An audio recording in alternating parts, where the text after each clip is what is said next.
তারেক রহমান বাংলাদেশ ভারত সম্পর্ক নিয়ে একটি প্রশ্নের জবাবে তিনি বলছেন যে বাংলাদেশ এবং বাংলাদেশের জনগণের স্বার্থ রক্ষা করেই বিএনপি তাদের পররাষ্ট্রনীতি ঠিক করবে।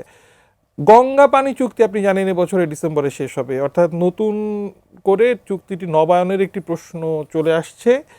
একই সাথে চীন মার্কিন রুশ সম্পর্ক এবং অন্তর্বর্তীকালীন সর্বশেষ বাণিজ্য একটি চুক্তি করেছে মার্কিন যুক্তরাষ্ট্রের সাথে, এনডিএ একটা ঝুলিয়ে রেখে গেছে। বিএনপির জন্য কতটা চ্যালেঞ্জের? দেখেন, এটা তো ডেফিনেটলি ভারত বাংলাদেশের যে সম্পর্ক 5 আগস্ট পরবর্তী, এটা তো খুব একটা আগের মতো ব্যাপারগুলো নেই, এটা একটা। আরেকটা ব্যাপার হচ্ছে যে এখানে বাংলাদেশ হচ্ছে এমন একটা হাবে পরিণত হয়েছে, আপনি ইন্টারন্যাশনাল জিওপলিটিক্সে, সেখানে হচ্ছে কি মানে এটা খুব ট্রিকি এই কারণে আপনি যদি অন্য একটি রাষ্ট্রের সাথে সম্পর্ক তৈরি করেন, অটোমেটিক আরেকটা রাষ্ট্রের সাথে আপনার একটা দ্বন্দ্ব তৈরি হয়ে যাচ্ছে। এইটা একটা সবচেয়ে বড় চ্যালেঞ্জের বিষয়, যতটা না অভ্যন্তরীণ সম্পর্কের ক্ষেত্রে। কারণ কি আমি যেটা ফিল করি যে এটা আমি বারবারই বলেছি যে এখন কোনো নাইবারিং কান্ট্রির সাথে, পৃথিবীর সকল রাষ্ট্র নাইবারিং কান্ট্রির সাথে একটা সুস্থ স্বাভাবিক সম্পর্ক বজায় রাখতে চাবে, এটাই কামনীয়। এটা ভিন্ন প্রসঙ্গ যে আমাদের যেহেতু পলিটিক্যাল একটা ক্রাইসিসের সাথে নাইবারিং কান্ট্রির যোগাযোগের কারণে কিন্তু আমরা এই জায়গায় আসছি, কিন্তু আমি জানি যে বাংলাদেশের সাধারণ মানুষের সাথে কিন্তু বা ওখানকার সাধারণ মানুষের ওই অর্থে দূরত্ব কিন্তু নাই। তার মানে এখানে একটা নীতিগত দূরত্ব তৈরি হয়েছে।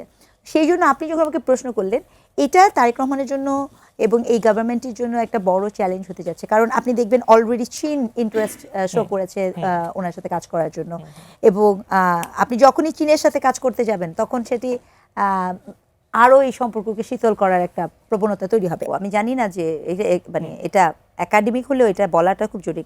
দেখেন, এই বর্ডার এরিয়াগুলোতে সবসময় একটা টেনশন থাকে, এবং বর্ডার এরিয়াগুলোতে আপনার এখানের যে এখানের সংখ্যাটাও কিন্তু, এখানে বর্ডারের মানুষ কীরকম, এখানে এটা তার দাদা বাড়ি, ওইটা হচ্ছে নানি বাড়ি, তার জন্য বর্ডার ওইভাবে ম্যাটার করে না যেভাবে আমার আপনার এই বৈঠকে বর্ডারটা ম্যাটার করে, বা ওখানেরও একই গল্প। তো এই বর্ডারকে কেন্দ্র করে যে কোনো সময় দঙ্গল বা হাস সব কিছু করা সম্ভব। এবং আমি যেটা বুঝি যে ওখানকার লোকজন, এটাও বলা সত্য, নৃতাত্ত্বিক জায়গা থেকেই বলছি যে টু বি ভেরি অনেস্ট, ওখানে মনে করেন পাচার, সেটা আপনি আমি যেভাবে পাচারকে বুঝি তারা কিন্তু সেভাবে পাচারটাকে বোঝে না। বোঝাতে পারছি মানে আপনি ওখান থেকে যে ধরেন আমি বলি আপনাকে, মানে আমি কিন্তু পুরো উত্তরবঙ্গটা ঘুরেছি এই রিসার্চের কাজে। সীমান্তের প্রভাবটা ঢাকাতে বসে আমরা যতটা অনুভব করি তাদের সাথে তো একেবারে ওতপ্রোত। শুধু অনুভব না, আপনি যেভাবে দেখেন ওরা এখানে দেখেও না, দৃষ্টিভঙ্গিটাও একরকম না। বোঝাতে পেরেছি? মানে সে মনে করছে, সে বলছে ওখানে গেলে তো নিয়ে আসবে, মানে ওখানে গেলে তো কাপড়টা নিয়ে আসা যায়। তা আমি বলছি যে আমার তো ভিসা টিসা কিছু নেই, কিভাবে যাবা? তো বলছি এটা কোনো ব্যাপার না। তো এই যে একটা পুরা বিষয়গুলো হয়ে আছে, এটি কিন্তু আইনগতভাবে ইলিগাল, কিন্তু এটার যে কনসিকুয়েন্সেস হয়েছে কি, এই পররাষ্ট্র নীতি আপনার আমাকে যতটা না এফেক্ট করছে তার চেয়ে দ্বিগুণ বেশি কিন্তু এই সীমান্তের লোকজনকে এফেক্ট করেছে। কারণ ওই পররাষ্ট্রের সবচেয়ে বড় এফেক্টটা, মানে মনস্তাত্ত্বিক সেই প্রভাবকটাও একটা নির্ধারণ হয়েছে।